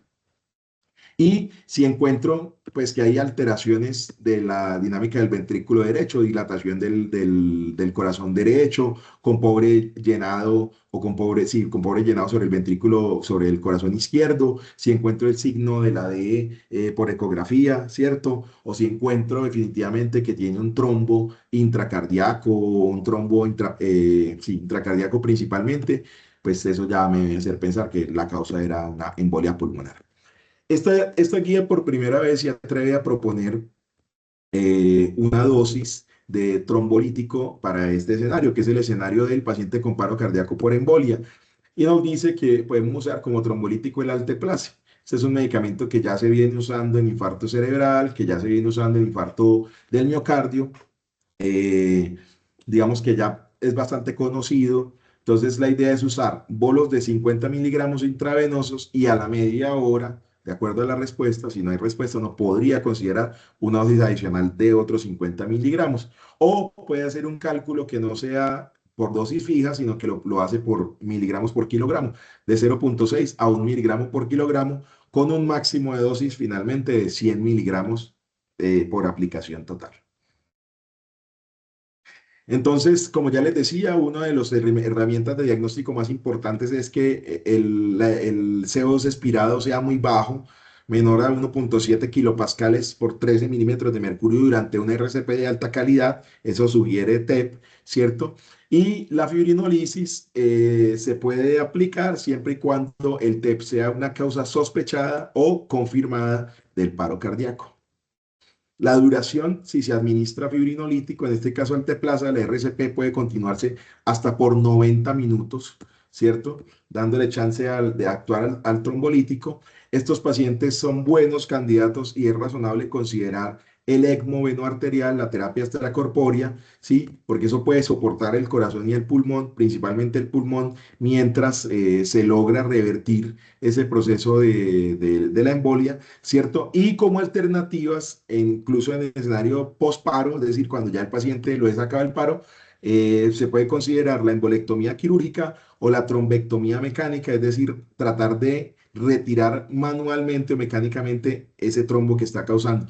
Incluso eso también se ha probado en el escenario intraparo y ha tenido pues como buen rendimiento. Obviamente pues es algo que hay que considerar de forma razonable. Listo, y finalmente el último escenario para ir terminando es el escenario de algunos tóxicos que seleccioné. ¿Por qué los seleccioné? Porque son como tóxicos de los que nosotros nos enfrentamos de forma muy cotidiana. No, como les decía, no voy a hablar pues de todo lo que hay, pero sí voy a tratar de hacer como un brochazo general sobre algunos de estos. Entonces, la primera cosa que hay que tener en consideración es que cuando uno se enfrenta a los tóxicos hay que tener nuestro equipo de protección personal, o sea, hay que evitar la exposición o la reexposición a la toxicidad, especialmente si son tóxicos que pueden eh, contaminarnos por la vía dérmica o por la vía aérea o por la vía ocular. Hay que tener como en cuenta eso, ¿cierto? Y si el paciente pues, si está indicado, entonces hay que considerar medidas de descontaminación o medidas de eliminación mejorada o incluso la aplicación de antídotos cuando esto esté pues como avalado por la literatura. Y pues más allá de esto, pues considerar que en el paro cardíaco por tóxicos, pues uno debe seguir el algoritmo de soporte vital avanzado. Entonces empezamos con los opioides. Los opioides son un grupo de medicamentos derivados pues de la papaverum somniferum, que es una papaverum, ay, se me olvida el nombre. Bueno, la planta pues del opio.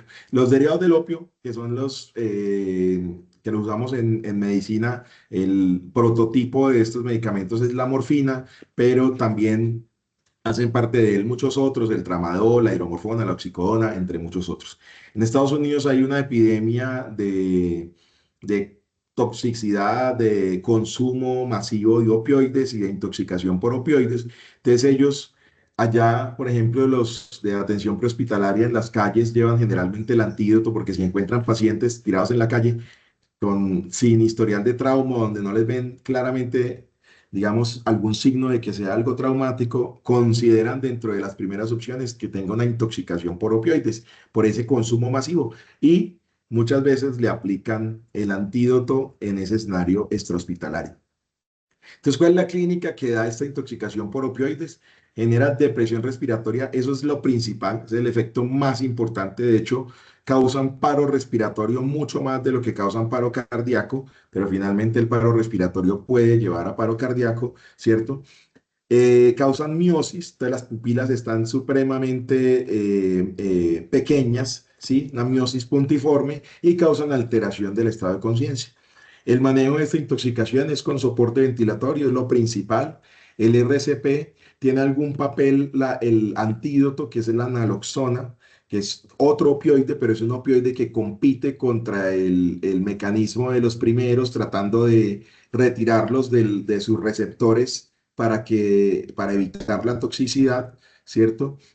Hay que hacerle vigilancia y en ocasiones hay que colocar dosis repetidas o incluso hasta infusiones de naloxona.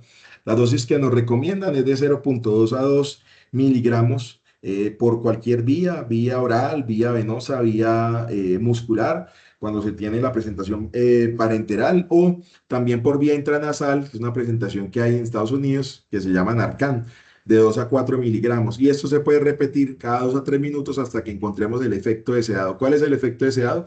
Principalmente parar la depresión respiratoria, es decir, que el paciente vuelva a respirar de una forma relativamente normal o en el caso de que esté en paro cardíaco, además del respiratorio, pues que logre salir de ese paro, ¿cierto?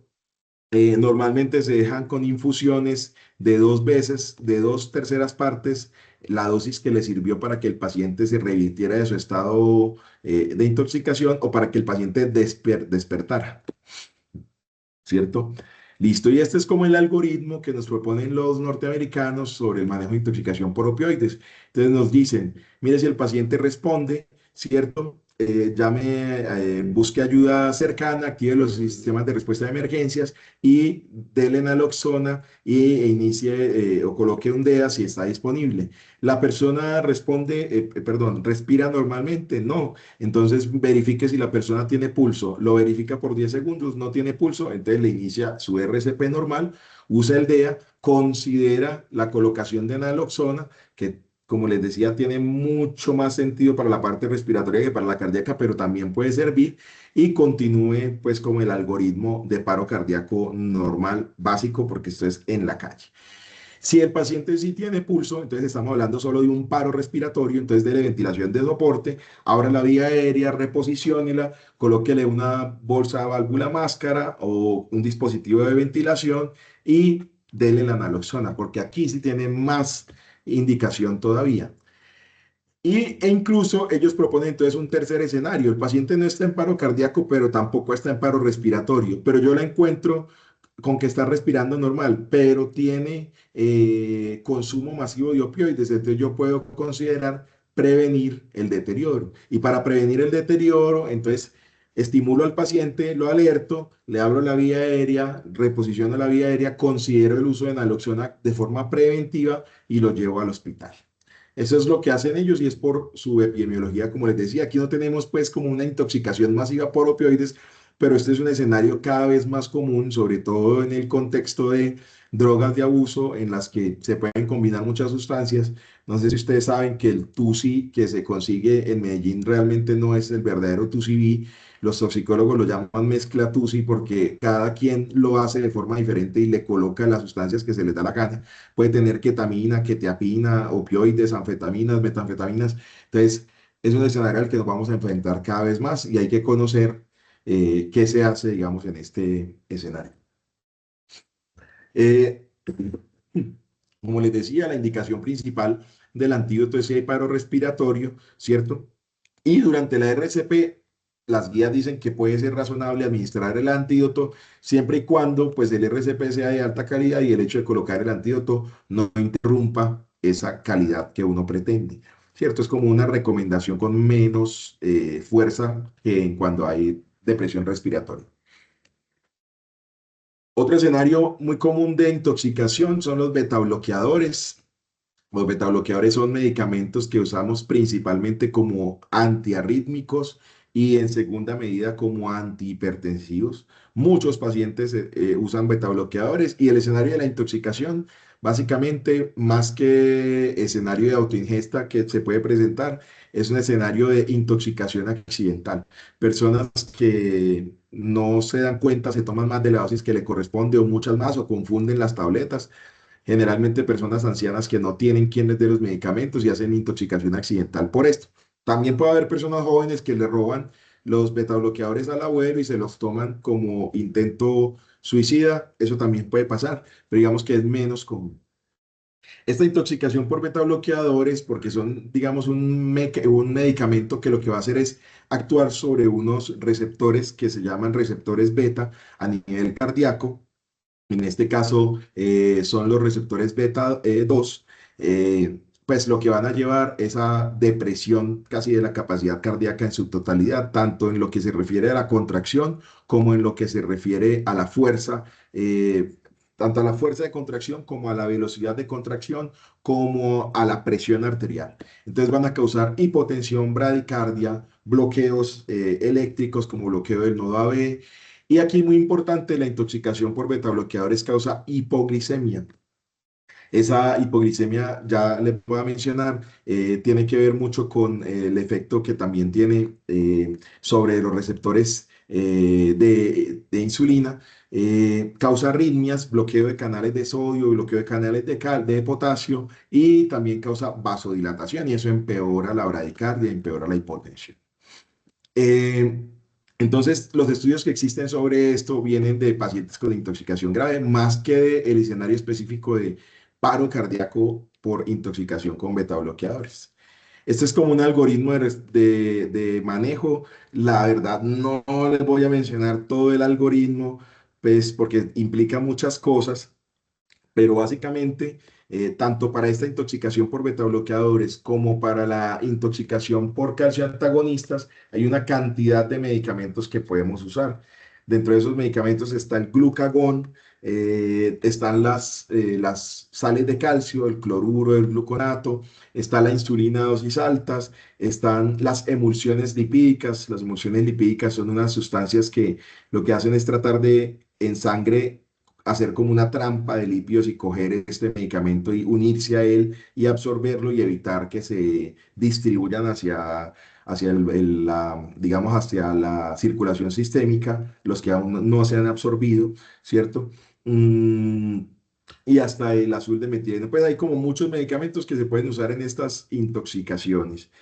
Básicamente, al final, cuando uno ha usado todos los medicamentos, la recomendación en intoxicación por esas sustancias finales puede ser el uso de emulsiones lipídicas, que interesante para el que esté pues como interesado que averigüe de qué se trata. Es una terapia relativamente novedosa y que está ampliamente disponible porque las emulsiones lipídicas también hacen parte de los componentes que tiene la nutrición parenteral. Entonces, en hospitales donde hay nutrición parenteral, pues uno puede usar el componente lipídico de la nutrición parenteral como un antídoto para esta intoxicación.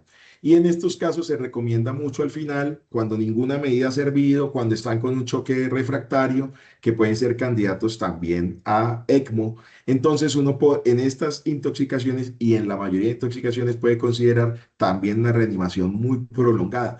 Puede que el paciente no salga del todo del paro, puede que el paciente persistentemente esté en escenario ahí como pediparo, que moviéndose entre si está en paro verdadero o está muy hipotenso con necesidad de muchas medidas de soporte, pero estos pacientes vale la pena reanimarlos por mucho tiempo porque cuando uno logra revertir la causa, pues pueden tratar de volver a su estado basal. Los calciantagonistas son otros medicamentos parecidos, actúan sobre unos receptores de calcio también, principalmente a nivel del miocardio. Los más comunes pues son los dihidropiridínicos y no dihidropiridínicos, eso no es tan relevante pues, pero lo más importante es digamos, a nivel común, el amlodipino, el nifedipino son como los más comunes de los que se usan de este grupo farmacológico. Y la clínica es prácticamente la misma de la intoxicación con beta bloqueadores, también causan hipotensión, bradicardia, bloqueos, pero estos en vez de llevar a hipoglicemia, o sea, que se baje la glucosa, van a llevar esa hiperglicemia. Los algoritmos de manejo para intoxicación por calcio antagonista son muy similares al de los beta bloqueadores, con una única diferencia y es que aquí el glucagón no tiene ningún efecto, porque el problema, el glucagón lo que va a tratar es de actuar sobre el AMP cíclico y en cambio los calcio antagonistas van a estar bloqueando receptores específicos de calcio, entonces finalmente no va a tener ningún efecto. Pero al final las terapias de rescate van a ser prácticamente las mismas. Miren, también emulsiones lipídicas y cuando está disponible también el ECMO, que es la terapia extracorpórea. Entonces es como un resumen de las recomendaciones, no me voy a detener ahí. Básicamente se usan muchos medicamentos para esas intoxicaciones. El mensaje principal es que hay que trabajarles mucho a estos pacientes porque hay muchas opciones de tratamiento, incluyendo el ECMO. Y que anteriormente, tanto para beta bloqueadores como para los calciantagonistas, se usaba un medicamento que es la atropina. Hoy en día ya no se usa porque realmente ese medicamento no ha mostrado eficacia, digamos, en estas intoxicaciones, ya que su mecanismo de acción es totalmente diferente al que está causando la intoxicación. Tiene indicación en otras intoxicaciones, por ejemplo, en plaguicidas organofosforados o en carbamatos. Eh, Otro de los medicamentos que puede causar intoxicación son los anestésicos locales. Esta intoxicación es un escenario muy común en el ámbito intrahospitalario. Pacientes que por cualquier razón vamos a hacer un procedimiento de cualquier tipo a nivel local o un procedimiento a nivel espinal o una analgesia epidural o muchos procedimientos que se hacen con anestesia local y algunos son susceptibles de hacer intoxicación, dependiente o independiente de la dosis o por errores en la dosificación. Entonces, estos medicamentos, los anestésicos locales, cuyo prototipo es la lidocaína, pues van a ser son bloqueadores de los canales de calcio, perdón, de sodio, y al bloquear los canales de sodio, entonces tienen una clínica que puede causar muchas cosas, empezando por agitación, confusión, convulsiones. Cuando un paciente tiene intoxicación por anestésicos locales y yo veo en el electrocardiograma un complejo QRS mayor de 100, eso me predispone a que tengan convulsiones. Y cuando ese complejo está por encima de 160, eso me llama la atención sobre que pueden desarrollar arritmias ventriculares, que es una de las consecuencias cardíacas más, digamos, fatales de esta intoxicación. Hacen mucha cardiotoxicidad, hacen bradicardia, hacen colapso cardíaco, hacen hipertensión, hipotensión también, y finalmente lo que uno más teme son las arritmias ventriculares. Entonces, en este escenario de la intoxicación por anestésicos locales, lo primero que nos dicen las guías es hay que detener el anestésico local, hay que pedir ayuda y aquí entra con una fuerza muy importante las emulsiones lipídicas.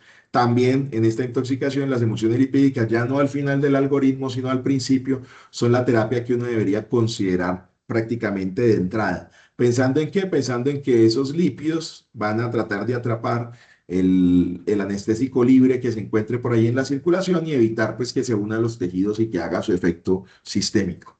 ¿Cierto? Hay que darles oxígeno al 100%, asegurar la ventilación adecuada, asegurar el acceso venoso, dar un bolo inicial de emulsiones lipídicas, ¿cierto? Que aquí nos dicen pues cuál es la dosis, no me voy a detener un poco en eso, y continuar con el algoritmo normal de reanimación, considerando que en el algoritmo se usan medicamentos como la adrenalina, que hay que usarla en dosis más bajas, porque la adrenalina puede empeorar la intoxicación por anestésicos locales.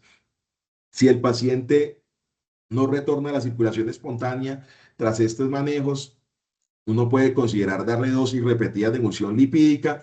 Si a pesar de las dosis repetidas de emulsión lipídica no llega a la circulación espontánea, entonces uno puede considerar resucitación prolongada por más de una hora y también estos pacientes son candidatos a terapia extracorpórea o ECMO.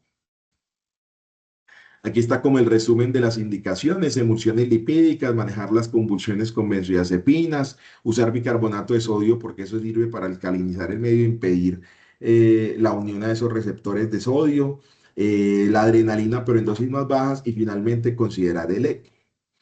Entonces, para terminar, esto como una novedad de las situaciones especiales, hay muchas condiciones en las cuales uno puede considerar que un paciente puede ser candidato a terapia extracorpórea. Una de esas es un paro cardíaco o choque cardiogénico persistente por cualquier intoxicación. La gran mayoría de las intoxicaciones tienen indicación de llevar a ECMO cuando todas las otras medidas no han funcionado. Las arritmias persistentes también por intoxicación, o el corazón cardiovascular por intoxicación. Todas esas pueden ser indicaciones, digamos, para considerar el ECMO cuando esté disponible, ¿cierto? Eh, lo dicen tanto la guía norteamericana como la guía europea. Y dentro de las sustancias que uno debe considerar principalmente, que son las que más se benefician de esa terapia extracorpórea, están los beta bloqueadores, los bloqueadores de canales de calcio, los anestésicos locales y los bloqueadores de canales de sodio diferentes a los anestésicos locales también, y los simpaticomiméticos como la cocaína, entre otros. Entonces eso era más o menos como el resumen de esta charla. Yo sé que fue muy largo, me disculpo porque a veces me extiendo, pero traté pues como de ser lo más claro posible. Y si tienen alguna pregunta me la pueden hacer, me la pueden dejar y se la respondo después. Espero que les haya gustado la charla.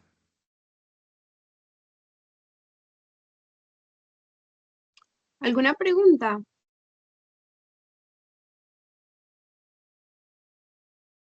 No, yo tengo una preguntita Parce, más de dos horas, ¿no? ¿Qué es esto? ¿Qué es este aguante tan berraco? yo tengo una preguntita con el tema de la máscara laringea. De pronto cuando yo hago manejo de una vía aérea con máscara laringea, pues es como detalles. ¿Ya puedo hacer el manejo de las compresiones seguidas o siguen los ciclos 30 por 2? No, la máscara laríngea hace parte como de los dispositivos supraglóticos. Generalmente cuando uno usa máscara laríngea como plan B en una vía aérea en el escenario de reanimación, ¿cierto? El plan A es la intubación, pero generalmente si no se logra, al mejor intento que debiera ser el primero, el plan B puede ser una máscara laríngea o en algunos casos seleccionados, por ejemplo, en niños o en pacientes que tienen ciertas circunstancias especiales donde uno predice que la vía aérea puede ser difícil, la máscara laríngea puede ser el plan A. El hecho de tener intubación orotraqueal o tener máscara laríngea, cualquiera de las dos, se considera aseguramiento de la vía aérea. Si ya estás asegurada la vía aérea, ya no te debieras preocupar por eso. Es decir, en este caso, el que está encargado de la vía aérea sigue con ella. En caso de que puedan anclar la máscara a algún dispositivo de ventilación, se hace, pero si eso no está disponible, pues esa persona lo va ventilando y vos sigues haciendo la reanimación ya sin preocuparte de la vía aérea. Mensaje es, la máscara laringe en muchos escenarios puede ser tan efectiva para asegurar la vía aérea como la intubación orotraqueal. Listo. Y la otra preguntita es, ¿con las maternas también puedo hacer de pronto colocar algún, no sé, algún rollo o algo que me ayude como a lateralizarla durante el momento de esa reanimación también, aparte de mover el útero. Mm, realmente, pues eso no está descrito. Habría que, pues digamos, sería algo muy, muy fuera como de las recomendaciones o como muy off-label, digamos, ¿no? Es decir, la recomendación que existe hasta el momento, tal y como lo recomiendan las guías, por experiencia de muchos casos, como les digo, esto más que evidencia dura, como en otros temas de medicina, realmente los estudios son más observacionales, pues la recomendación hasta ahora es el desplazamiento uterino lateral. No sé si esa otra puede hacer una consideración adicional, pero por ahora pues como que no se considera. Habría que mirar si existe algún estudio donde haya unas maniobras, digamos, alternativas al desplazamiento uterino lateral o que puedan ser coadyuvantes en ese escenario, pero por ahora pues no. Esa es como la recomendación más importante, la del desplazamiento uterino lateral. Gracias, Doc. No tengo más preguntas.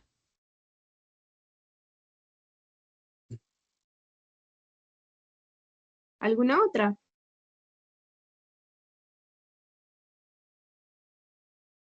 Muchachos, gracias por la atención. Está un poquito afectada la voz, pero bueno, creo que se dio bien y quedo atento a otras invitaciones. Preguntas me las pueden hacer a través de Juana, me envían un correo, lo que quieran. Nos podemos encontrar en la universidad, que ahí siempre tenemos actividad los jueves por la tarde, alguna actividad académica de los residentes. Nos vemos entonces por ahí, cualquier cosa o lo que necesiten, me dicen, dudas, cosas de medicina, lo que sea. Listo. Bueno, gracias. Doctor, muchas gracias. Qué bendición. Todo bien. Descansen. Muchísimas gracias. Muchas gracias, buenas noches. Muchas gracias.